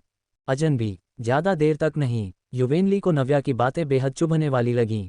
नव्या ने जितना विद्रोह किया वह उसे उतना ही पाना चाहता था। तुम सपने देख रहे हो, नव्या ने कहा, और फिर अपनी हथेली को आगे की तरफ धकेला, जिससे उसकी उंगलियों के बीच फंसी कई चांदी की सुइयां दिखाई देने लगीं। युवेनली की जिद। युवेनली ने नव्या की हरकतों को साफ साफ देखा और उसकी आंखें सिकुड़ गईं। उसने नव्या के हमले से बचने के लिए अपने शरीर को थोड़ा घुमा लिया, लेकिन उसने कोई चाल चलने की हिम्मत नहीं की। वह जानता था कि नव्या गंभीर रूप से घायल थी और उसे डर था कि कहीं वह उसे और ज़्यादा घायल न कर दे। नव्या को पूरा यकीन था कि युवेनली उसे मारना नहीं चाहता था, इसलिए उसने जो भी चाल चली वह क्रूर थी। वह जानती थी कि अगर उसने युवेनली के प्रति जानलेवा इरादे नहीं रखे तो उसके पास बचने का कोई मौका नहीं होगा। युवेनली तेजी से आगे बढ़ा और उसने नव्या की कलाई पकड़ ली। तुम अभी भी घायल हो, तुम हंगामा किए बिना कैसे रह सकती हो? युवेनली ने लाचारी से कहा जब उसने उसके हाथ से चांदी की सुइयां निकालीं। अगर वह नव्या को अपनी पालतू बिल्ली बनाना चाहता था तो वह स्वाभाविक रूप से नव्या को चोट लगने नहीं दे सकता था, क्योंकि इस पल से नव्या उसकी संपत्ति मानी जाती थी। युवेनली की बातें सुनकर नव्या और भी ज़्यादा आग बबूला हो गई। क्या वह खुद को समझता क्या है? क्या वे इतने करीब हैं? क्या उसे सच में लगता है कि वह उसके लिए कोई खास है? ये बेशर्मी है। मैं अपने शरीर को सबसे अच्छे से जानती हूँ, जनरल युवेन, आपको इसके बारे में चिंता करने की कोई ज़रूरत नहीं है। नव्या ने अपने दांत पीसे, काश वह युवेनली को जान से मार पाती। इस विकृत इंसान द्वारा उसे ये दिखाने के लिए ले जाने के ख्याल से ही कि वह लोगों को कैसे यातना देता है, उसे मतली महसूस होने लगी। भले ही उसने लोगों को मारा था और कई लाशें देखी थीं, लेकिन उसने युवेनली के यातना देने के तरीकों को पहले कभी अपनी आंखों से नहीं देखा था। उसके बारे में सोचकर ही मुझे बहुत बुरा लग रहा है। वैद्य ने कहा था कि तुम्हें धीरे धीरे ठीक होने की ज़रूरत है। युवेनली को लगा कि उसके सिर में दर्द होने वाला है। ये पहली बार था जब उसका सामना इतनी मुश्किल औरत से हुआ था। हाँ, पूरी दुनिया में जब चिकित्सा कौशल की बात आती है तो मेरा कोई मुकाबला नहीं है। नव्या ने उपहास किया। मुझे तुम्हारे उस वैद्य के आदेशों को सुनने की कोई ज़रूरत नहीं है जिसकी तुम बात कर रहे हो। कितना अहंकार है! युवेनली ने तंज कसा। गोंगजू भी सन्न रह गया। क्या नव्या सच में सिर्फ डींगे नहीं हाँक रही थी? हालांकि वह पहले ही नव्या के चिकित्सा कौशल को कई बार देख चुका था। क्या तुम रास्ते से नहीं हटोगे? नव्या ने भौहें सिकुड़ी और अधीरता से कहा, युवेनली को देखते हुए जो उसका रास्ता रोक रहा था। तुम बार बार मेरे खिलाफ जाने की जिद क्यों कर रही हो? तुम्हें ही नुकसान उठाना पड़ेगा। युवेनली ने तंज कसते हुए कहा। ठीक है, मुझे भूख लगी है, मैं खाना खाना चाहती हूँ। नव्या ने अचानक अपना स्वर बदला। वह उससे सीधे भिड़ना नहीं चाहती थी। उसने अपने पेट को छुआ और कुछ अधीरता से कहा। युवेनली उसके अचानक हुए बदलाव से चौंक गया और निर्देश देने के लिए बाहर जाने के लिए मुड़ा।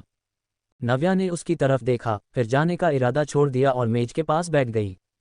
गोंगजू नव्या के सामने बैठ गया और माफ़ी मांगने वाले भाव से बोला, मुझे माफ़ करना मिस नव्या, मैंने उम्मीद नहीं की थी कि चीज़ें इस तरह से बदल जाएंगी।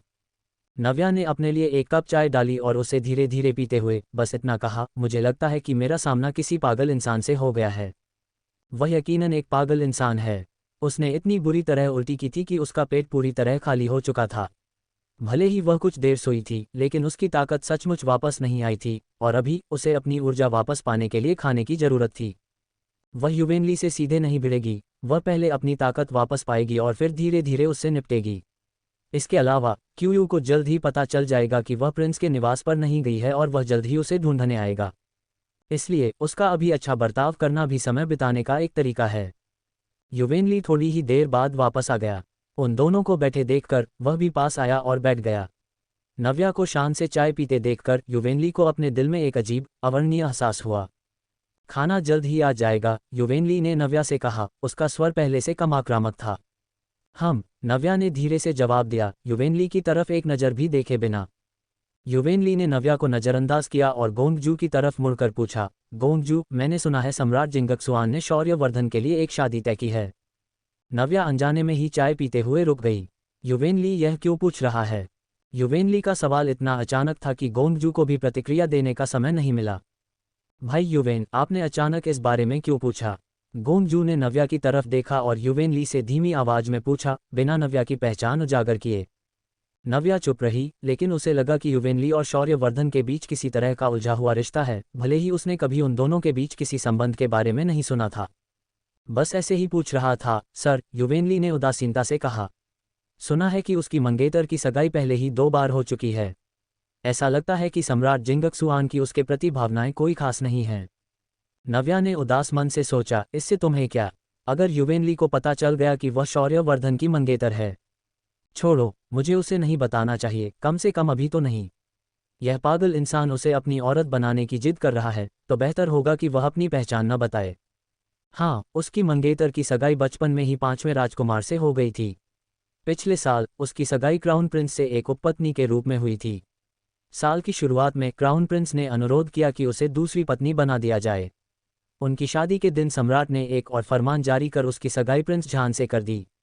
गोंगजू ने शांति से युवेनली को नव्या की सगाई की कहानी बताई। वह शौर्यवर्धन सच में एक डरपोक है। वह वास्तव में ऐसी खराब प्रतिष्ठा वाली औरत को चाहता है। युवेनली ने उपहास किया। वह सच में बेकार है। नव्या ने युवेनली को घूर कर देखा। उसकी इतनी खराब प्रतिष्ठा कैसे हो गई? लानत है उस विकृत इंसान पर। गोंगजू ने सूखी हंसी हंसी यह नहीं बताया कि यह इंसान नव्या है, बल्कि उदासीनता से मुस्कुराते हुए बोला, वैसे प्रिंस झान की मंगेतर काफ़ी काबिल है। कम से कम प्रिंस झान पूरी तरह से उसके प्रति समर्पित हैं। क्या शौर्यवर्धन बस इतना ही चाहता है? युवेनली ने अपने लिए एक कप चाय डाली और भी ज्यादा तिरस्कार के साथ कहा, मैंने ये भी सुना है कि उसकी मंगेतर बदसूरत है और उसकी कोई साधना नहीं है। क्या शौर्यवर्धन अंधा है? नव्या ने अपनी उंगलियों को दबाया, खुद से कहा कि उसे खुद को रोकना होगा। गोंगजू भी थोड़ा शर्मिंदा हुआ। क्या नव्या के सामने उसके बारे में ऐसा कहना सच में ठीक था? भाई युवेन, आप ऐसा नहीं कह सकते। प्रिंस झान की परख काफ़ी अच्छी है। गोंगजू ने युवेनली से कहा, शांत रहने की कोशिश करते हुए। युवेनली ने बेपरवाही से कहा, कोई बात नहीं, मैं इन कुछ दिनों में तुम्हारी शौर्यवर्धन से मिलने की व्यवस्था करूंगा। मुझे सच में उसकी याद आ रही है क्योंकि हम कुछ साल पहले मिले थे। जब युवेनली ने मुझे उसकी याद आ रही है कहा, तो नव्या को उसकी आवाज़ में थोड़ी सी नाराजगी महसूस हुई। नव्या बेचैन महसूस कर रही थी, उसे लग रहा था कि युवेनली और शौर्यवर्धन के बीच कुछ उलझा हुआ है। गोंगजू ने कोई बहुत आत्मविश्वासी बयान नहीं दिया, केवल इतना कहा, प्रिंस झान कोई ऐसा इंसान नहीं है जिसे हम लोग आमंत्रित कर सकें। मैं केवल अपनी पूरी कोशिश कर सकता हूँ। युवेनली ने सिर हिलाया, लेकिन कुछ और नहीं कहा। उसने अपना सिर घुमाकर नव्या की तरफ देखा, केवल यह पाने के लिए कि नव्या पूरी बातचीत के दौरान शांत और संयमित रही। औरत, मैं तुमसे पूछना भूल गया, तुम्हारा नाम क्या है? युवेनली को अचानक याद आया कि वह नव्या के साथ काफ़ी देर से उलझा हुआ था और ऐसा लग रहा था कि उसे अभी भी नव्या का नाम नहीं पता था। नव्या रुकी, फिर युवेनली की तरफ देखा और कहा, मैं तुम्हें नहीं बताना चाहती। युवेनली लाचार दिखा। चूंकि नव्या बात नहीं करना चाहती थी, इसलिए वह स्वाभाविक रूप से उस पर दबाव नहीं डाल सकता था। ठीक है, अगर तुम बात नहीं करना चाहती तो अब से मैं तुम्हें छोटी बिल्ली कहूंगा, क्योंकि तुम बिल्कुल एक छोटी जंगली बिल्ली की तरह हो। बिल्ली तुम हो। नव्या आग बबूला थी और उसे और भी ज्यादा हताशा महसूस हो रही थी। अपने पंजे इस तरह हवा में लहराना बिल्कुल भी बिल्ली जैसा नहीं लगता। युवेनली अच्छे मूड में था, अपने पालतू जानवर को चिढ़ा रहा था, उसे सच में बहुत अच्छा लग रहा था। नव्या ने अपने दांत पीसे। यह अजीब इंसान, उसे उम्मीद थी कि वह बाद में पछताएगा नहीं। मास्टर, आपने जो खाना मंगवाया था वह तैयार है। क्या हम इसे अभी ले आएं? दरवाजे के बाहर से नौकर की आवाज़ आई। युवेनली ने जवाब दिया, ले आओ। पेट पूजा और एक मौका। जब खाना लाया गया तो नव्या के पास संकोच करने का समय नहीं था। उसने अपनी मर्जी से खाया पिया, वह भूखों मर रही थी। ये देखते हुए कि उसकी तबीयत खराब थी, युवेनली ने उसके लिए कुछ हल्का भोजन तैयार करवाया था। नव्या खाने के मामले में नखरे नहीं करती थी और उसने इसे कुछ ही समय में खत्म कर दिया। युवेन ली और गोंगजू चुपचाप नव्या को खाते हुए देख रहे थे और इस बात पर हैरान थे कि उसकी भूख कितनी अच्छी थी। नव्या साफ तौर पर बड़े बड़े निवाले खा रही थी, लेकिन उनके लिए ये काफ़ी आकर्षक लग रहा था। उसे खाते हुए देखने से ऐसा लग रहा था कि खाना विशेष रूप से स्वादिष्ट हो। क्या तुम्हारा पेट भर गया? ये देखकर कि उसने खाना खत्म कर लिया है, युवेन ली को चिंता हुई कि उसने पेट भर नहीं खाया है, इसलिए उसने एक और सवाल पूछा। उसने नौकरों को 3 लोगों के लिए पर्याप्त खाना तैयार करने का आदेश दिया था। उसने वास्तव में ये सब अकेले ही खा लिया। वह इतना खा सकती है। लेकिन भले ही वह इतना खा सकती है, उसके खाने के तौर तरीके बुरे नहीं हैं। इसके विपरीत उसे यह आंखों को सुकून देने वाला लगता है। उसे अचानक एहसास हुआ कि उसके सामने बैठी औरत निडर थी और उसने सफलतापूर्वक उसका ध्यान खींच लिया था। उसे वह बहुत दिलचस्प लगी और वह उसे अपने पास रखना चाहता था, लेकिन इस वक्त उसे लगा कि इस औरत ने उसके शांत दिल में एक हलचल पैदा कर दी थी। उसे एक पूर्वाभास था कि अगर वह उसे अपने साथ रख सका तो उसके आने वाले दिन बहुत ज़्यादा दिलचस्प होंगे, लेकिन उसे ये भी चिंता थी कि वह उसे बिल्कुल भी अपने पास नहीं रख पाएगा। मेरा पेट भर गया है। नव्या ने सूप का आखिरी घूंट खत्म किया, कटोरी नीचे रखी और युवेन ली को केवल 2 शब्दों में जवाब दिया। वह पहले से ही भूखी थी और यहाँ तक कि युवेन ली और गोंगजू के उसे देखने के बावजूद वह अपने पेट की उपेक्षा नहीं करने वाली थी। इसके अलावा अगर वह पेट भर नहीं खाएगी तो उसमें भागने की ऊर्जा कैसे होगी? मास्टर, युवा मालकिन की दवा तैयार है। क्या हम इसे ले आएं? दरवाजे पर मौजूद नौकर ने फिर पूछा। हाँ, नहीं, युवेन ली और नव्या ने एक ही समय पर जवाब दिया, लेकिन अलग अलग नतीजों के साथ। नव्या ने असंतोष के साथ कहा, मैं अपने शरीर को अच्छी तरह जानती हूँ, मुझे दवा लेने की कोई ज़रूरत नहीं है।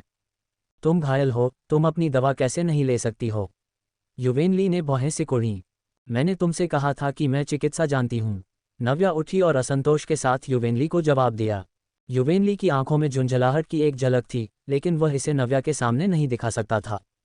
गोंगजू ने धीरे से कहा, भाई युवेन, ये सच है कि मिस नव्या के चिकित्सा कौशल शानदार हैं। जैसा कि उसने कहा, वह अपनी शारीरिक स्थिति को समझती है। गोंगजू की बातें सुनकर युवेन ली ने अस्थायी रूप से अपने विचारों को किनारे रख दिया और दरवाजे के बाहर खड़े नौकर से कहा, इसे अंदर लाने की कोई ज़रूरत नहीं है, तुम जा सकते हो। जी। नौकर तुरंत पीछे हट गया। नव्या खिड़की के पास गई, उसे खोला और बाहर देखा। यहाँ का नज़ारा काफ़ी अच्छा है, नव्या ने मुस्कुराते हुए कहा। अभी सुबह का समय है। पूरब में सूरज उग रहा है और गुलाबी बादल हर जगह फैले हुए हैं, जो बहुत खूबसूरत है। युवेन ली की सराय शहर के उत्तरी हिस्से में थी, भीड़भाड़ वाले शहर के केंद्र में नहीं, बल्कि बहुत शांत जगह पर थी। उसका कमरा तीसरी मंजिल पर था, जहाँ से नज़ारा बहुत खुला हुआ था। नव्या ने नीचे गेस्ट हाउस की इमारतों पर नज़र डाली और मोटे तौर पर अपनी वर्तमान स्थिति जान ली। युवेन ली की नज़र नव्या पर पड़ी। उसने नव्या को खिड़की के पास जाने से नहीं रोका, यह मानते हुए कि नव्या को बस कुछ ताज़ी हवा चाहिए थी। उसे लगा कि वह नव्या के आर पार नहीं देख सकता था और उसे ये भी एहसास हुआ कि अगर वह उस पर ज़्यादा दबाव डालेगा तो यह उसे और भी ज़्यादा प्रतिरोधी बना देगा। अचानक कुछ छोटे पक्षी उड़ते हुए आए, चहचहाते और शोर मचाते हुए, उस पल की शांति को तोड़ते हुए। नव्या ने बाहर देखा और एक पल के लिए सन रह गई। फिर उसने ध्यान दिया कि खिड़की के बाहर और भी पक्षी आ रहे थे और वे उसकी तरफ आना चाहते थे। ये सोचते ही नव्या की आंखें चमक उठीं। वह खिड़की के पास गई, बाहर की तरफ झुकी और अपने आसपास उड़ने वाले पक्षियों को छूने के लिए अपना हाथ बढ़ाया। युवेन ली नव्या के इरादों से पूरी तरह अनजान था, उसने बस यही माना कि नव्या पक्षियों को चिढ़ा रही थी।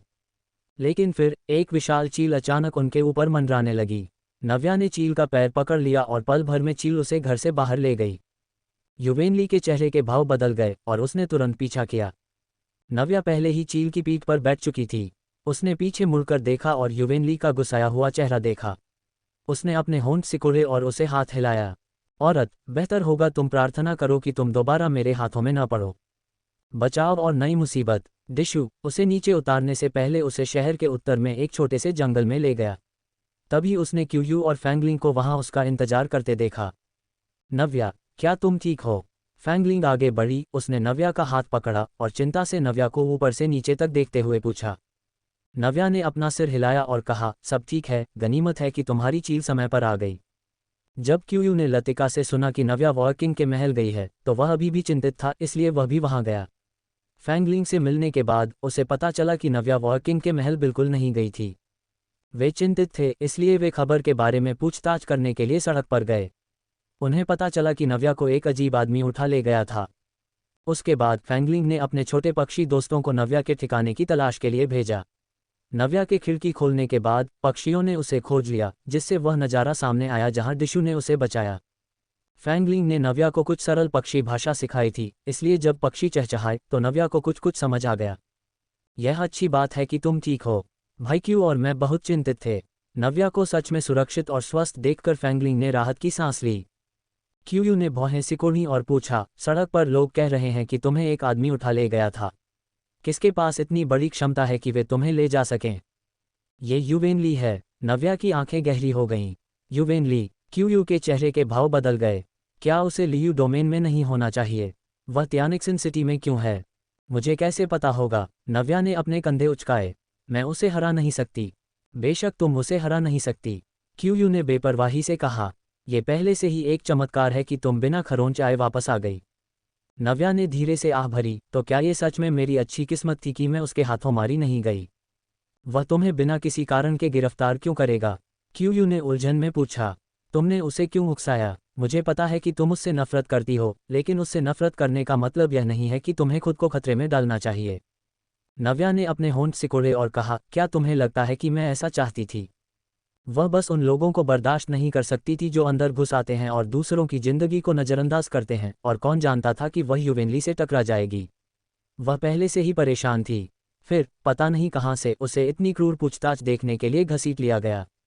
बस इस बारे में सोचने भर से नव्या को फिर से अपना पेट मथता हुआ महसूस होने लगा। फैंगलिंग चुपचाप सुन रही थी जब क्यू नव्या को डांट रहा था, और उसने फुसफुसाते हुए कहा, भाई क्यू, जब तक नव्या सुरक्षित और स्वस्थ है, बस इतना ही काफ़ी है। इतने कठोर मत बनो। क्यू निशब्द रह गया। जब फैंगलिंग की बात आई तो वह अपना आपा खो बैठा। वह और नव्या नाम के लिए मालिक और नौकर थे, लेकिन वे दोनों जानते थे कि वे दोस्त थे और गहरे स्तर पर उन्हें विश्वासपात्र माना जा सकता था।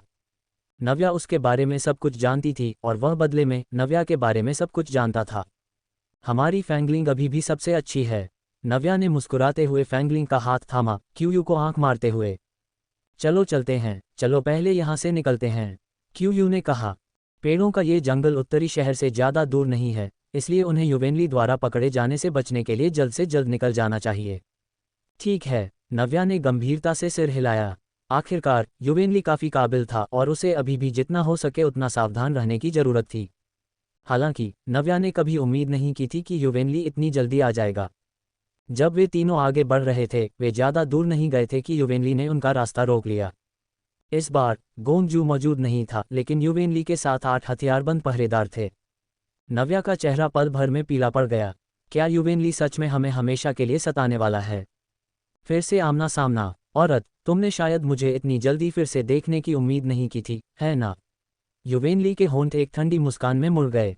नव्या उसके पास से भागने के लिए इतनी बेताब थी, लेकिन वह जितना ऐसा करती थी, वह उतना ही उसे जाने नहीं देना चाहता था। ऐसा लग रहा था मानो नव्या के बार बार भागने से उसका सारा गुस्सा भड़क उठा हो। चाहे वह कोई ऐसी चीज़ हो जिस पर उसने अपनी नज़रें गड़ा ली हो या कोई औरत, वह उसे तब तक नहीं छोड़ सकता जब तक कि वह खुद उसे जाने न दे। नव्या भी हैरान थी, उसने सच में युवेनली की क्षमताओं को कमाका था। क्यू स्वाभाविक रूप से नव्या और फैंगलिंग के सामने आ गया, जिसने स्वाभाविक रूप से युवेनली का ध्यान खींचा। युवेनली की आंखें ठंडी हो गईं जब उसने कुछ पलों के लिए क्यू को घूर कर देखा और फिर उपहास किया, यहाँ कौन है? जुएमिंग, बहुत समय हो गया। क्यू ने भौहें सिकोड़ी। साफ तौर पर उसे युवेनली का वह उपनाम पसंद नहीं आया। जनरल युवेन, मुझे नहीं पता कि हमारी युवा मालकिन ने आपको कहाँ नाराज किया है। कृपया रहम करें, क्यू ने शांति से युवेनली से कहा। तुम्हारी युवा मालकिन? युवेनली को यह काफ़ी असामान्य लगा। मैं सच में उस इंसान के बारे में जानने के लिए उत्सुक हूँ जिसकी रक्षा करने के लिए तुम तैयार हो। नव्या चुप रही। ऐसा लग रहा था कि युवेनली और क्यू एक दूसरे को जानते थे। जब वह अभी भी नानगोंग हुआनयान थी, हालांकि उसने कई बार युवेनली की प्रतिष्ठा के बारे में सुना था, लेकिन वह वास्तव में उससे कभी नहीं मिली थी। बाद में उसने मुरोंगचू से युवेनली का नाम कई बार सुना और यह भी जाना कि मुरोंगचू को युवेनली का समर्थन प्राप्त था।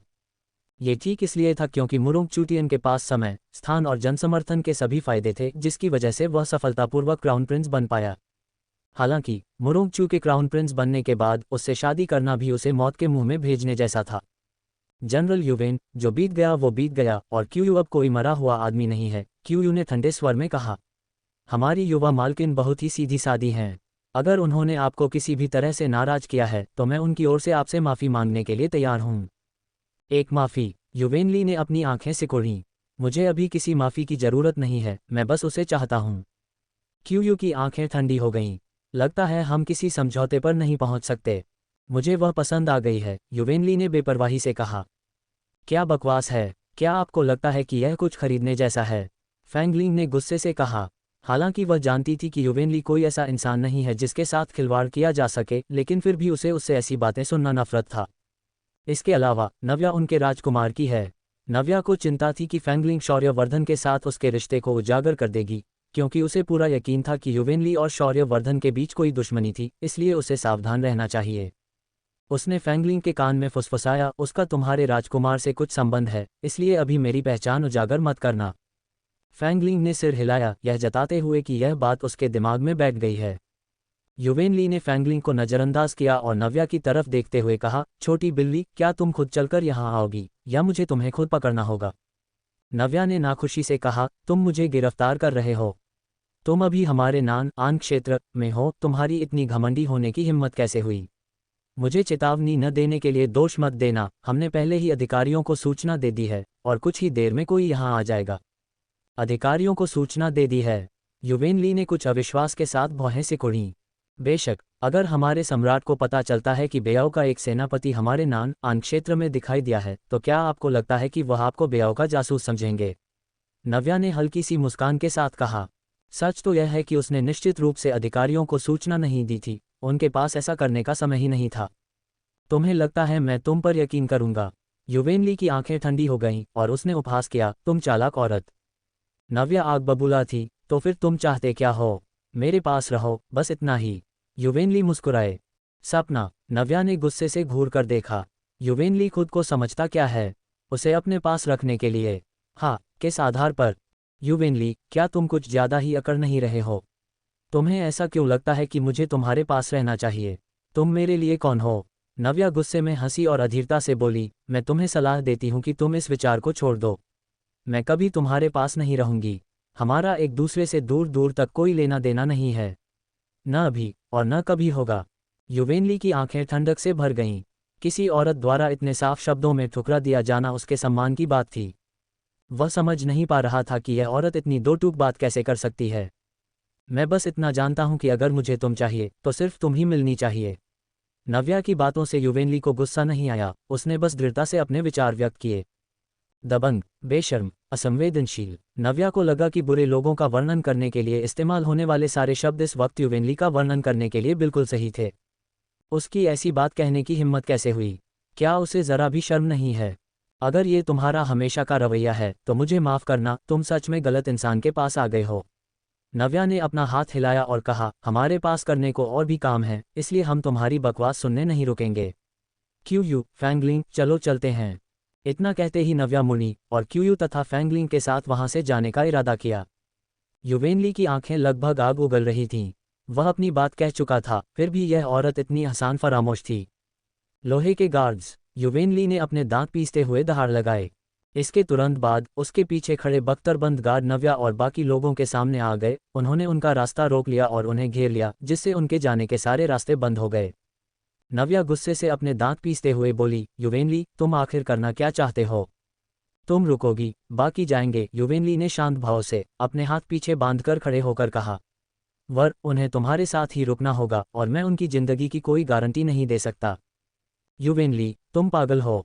नव्या को लगा कि उसका खून खौफ से उसके सिर पर चढ़ गया है, उस पर कितनी भयानक आफत आ पड़ी थी। मैं पूरी तरह से एक सामान्य पागल हूँ। युवेनली ने अपने होंठ सिकुड़े, उसे इस बात का बिल्कुल एहसास नहीं हुआ कि नव्या द्वारा उसे इस तरह गाली देना गलत था। हम नहीं जाएंगे, अगर हिम्मत है तो हमें मार डालो, फैंगलिंग ने असंतोष के साथ युवेनली से कहा। क्यूयू स्वाभाविक रूप से नव्या को छोड़कर अकेले नहीं जा सकता था। नव्या ने उन्हें घेरे हुए बख्तरबंद गार्ड्स पर एक नज़र डाली। युवेनली के लोहे के गार्ड्स पूरी दुनिया में मशहूर थे। किंवदंती है कि उसके लोहे के गार्ड्स की संख्या केवल कुछ 100 ही थी, फिर भी ये कुछ 100 आदमी हजारों की सेना का मुकाबला कर सकते थे, हर 100 से लड़ने की ताकत रखता था। कई सालों तक रणभूमि में लड़ने के बाद उसके लोहे के गार्ड्स ने कभी हार का सामना नहीं किया था और उनके नुकसान न के बराबर थे। इसलिए इन लोहे के गार्ड्स को सचमुच पौराणिक माना जा सकता था।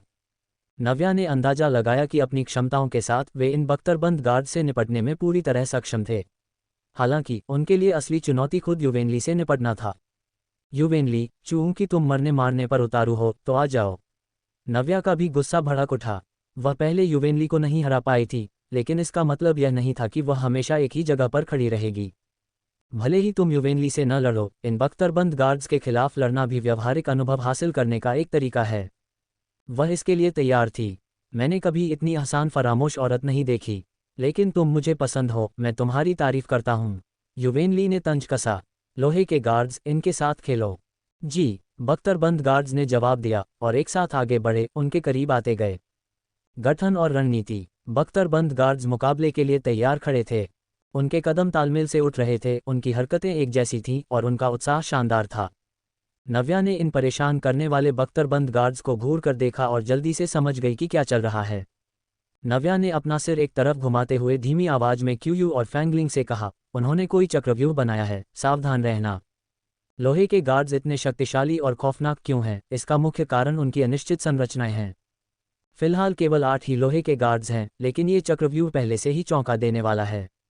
सैकड़ों लोगों से बनी संरचना की तो बात ही छोड़ दीजिए, जो और भी ज्यादा अभेद्य होगी। मैं अकेले ही काफी हूं, तुम दोनों बाहर निकलो, क्यूयू ने भारी आवाज में कहा। क्यूयू को डर था कि नव्या और फैंगलिंग घायल हो जाएंगी, इसलिए उसने उन्हें जाने के लिए कहा। मैं नहीं जाऊंगी, फैंगलिंग ने तुरंत अपना सिर हिलाया। भले ही उसकी साधना बहुत ज्यादा नहीं थी, लेकिन वह नहीं चाहती थी कि क्यूयू अकेले इन सब का सामना करे। फैंगलिंग, चलो। नव्या की अपनी योजनाएं थीं। मौके का फायदा उठाते हुए उसने फैंगलिंग को पकड़ा और चक्रव्यूह के बीच के खाली स्थान से बाहर कूद गई। फिर बख्तरबंद गार्ड्स क्यूयू के और करीब आ गए और उसके साथ एक भयंकर युद्ध में उलझ गए। भाई क्यू, फैंगलिंग ने बेचैनी से पुकारा। वह ठीक हो जाएगा। नव्या को अभी भी क्यूयू पर भरोसा था। बख्तरबंद गार्ड्स क्यूयू को नुकसान नहीं पहुंचा सकते थे। वह और फैंगलिंग चक्रव्यूह के अंदर थे और वे क्यूयू की कोई मदद नहीं कर सकती थी, उल्टे वे उसका ध्यान भटका सकती थीं। नव्या की बातें सुनने के बाद फैंगलिंग को थोड़ी राहत महसूस हुई। बस थोड़ी देर और टिके रहो और शायद प्रिंस आ जाए, फैंगलिंग ने धीरे से कहा, उसका दिल बेचैनी से धड़क रहा था। इतने लंबे समय में यह पहला मौका था जब उसका सामना इतनी मुश्किल स्थिति से हुआ था। नव्या चौंक गई। क्या तुमने उसे बताया? बेशक, मैंने शुयंग को इसकी खबर दे दी थी। प्रिंस ने कहा था कि तुमसे जुड़ी किसी भी बात की जानकारी उन्हें दी जानी चाहिए। फैंगलिंग ने मुस्कुराते हुए नव्या के कान में फुसफुसाया। नव्या को अपने सीने में एक जकड़न महसूस हुई। क्या गू जहर का असर शुरू हो गया है? फैंगलिंग ने एक बनावटी मुस्कान के साथ सिर हिलाया। ये समय से पहले ही भड़क उठा है और स्थिति बहुत गंभीर है, इसलिए मुझे नहीं पता कि योर हाइनेस आ पाएंगे या नहीं। उम्मीद है कि वह न आए। नव्या की आंखें थोड़ी धुंधली हो गईं। उसे अचानक दखल देने के लिए थोड़ा अपराधबोध महसूस हुआ। दूसरे लोगों की जिंदगी से उसका क्या लेना देना था? अगर उसने उस छोटी बच्ची को न बचाया होता, नहीं इतनी जीवंत जिंदगी को अपने ठीक सामने देखकर, अगर उसे एक और मौका मिलता तब भी वह उसे बचाती। उसके बाद क्या हुआ? उसे शुरुआत में उस अपराधी से माफी मांगने के लिए नहीं कहना चाहिए था, है ना? उस तरह उसने युवेनली को नहीं उकसाया होता और वह उसके द्वारा फंसाई नहीं जाती। वह बस शौर्यवर्धन को लेकर बहुत चिंतित थी। बनिंग हॉट गू, वह कितना दर्दनाक होगा। चियानिक्सुन, आओ और इस इंसान को जरा देखो। नव्या ने सोचा, वह इस तरह निष्क्रिय नहीं बैठ सकती थी, उसे कोई समाधान खोजना ही होगा। बुलावा आते ही चियानिक्सुन तुरंत नव्या की लोगों को पहचानने में मदद करने के लिए आ गई। मास्टर, आपने इतने शक्तिशाली दुश्मन को कैसे आकर्षित कर लिया? चियानिक्सुन ने हैरानी से चीखकर कहा। चुप रहो, नव्या ने भौहें सिकोड़ी। यहाँ तक कि चियानिक्सुन भी इतनी हैरान थी, इसलिए युवेनली की साधना का स्तर काफी ऊंचा होना चाहिए। कम से कम जुआनजोंग स्तर पर। और सिर्फ इतना ही नहीं, उसके पास 5 तत्वों की शक्ति भी है, जिसमें मुख्य तत्व लकड़ी है और बाकी 4 सहायक तत्व हैं। उसकी आत्मा का स्तर पहले ही 10वें स्तर को पार कर चुका होगा, जिससे वह एक सच्चा आत्मा मास्टर बन गया है। चियानिक्सुन बोलते बोलते और अधिक उत्साहित हो गई। मेरा अनुमान है कि केवल आप ही, युवा मास्टर, उसे संभाल सकती हैं। नव्या ने भौहें सिकोड़ी। सम्राट जुआनजोंग, उसके और जुआनजोंग के बीच कितने स्तर हैं? जुआनशी, जुआनवांग, जुआनजोंग। और फिर आपको हर साधना चरण की 4 श्रेणियों, प्रारंभिक चरण, मध्यम चरण, उन्नत चरण और चरम चरण को हटाना होगा। उसके और युवेनली के बीच लगभग 20 स्तर हैं। इसके अलावा युवेनली की आत्मा का स्तर 5 है, जबकि वह केवल पहले स्तर पर है। लेकिन युवेनली लकड़ी की आत्मा की साधना में माहिर है और यह शुद्ध लकड़ी की आत्मा की शक्ति। नव्या मुस्कुराए बिना नहीं रह सकी। अपना मन बनाकर उसने आगे कदम बढ़ाया और युवेनली से बोली, युवेनली, चलो एक निष्पक्ष मुकाबला करते हैं। अगर तुम जीते तो मैं तुम्हारे साथ चलूंगी। लकड़ी और आग का टकराव। तुमने गलत नहीं सुना, है ना? युवेनली को वास्तव में इस बात पर संदेह हुआ कि उसने कुछ गलत सुन लिया है, या तुमने कुछ गलत कह दिया।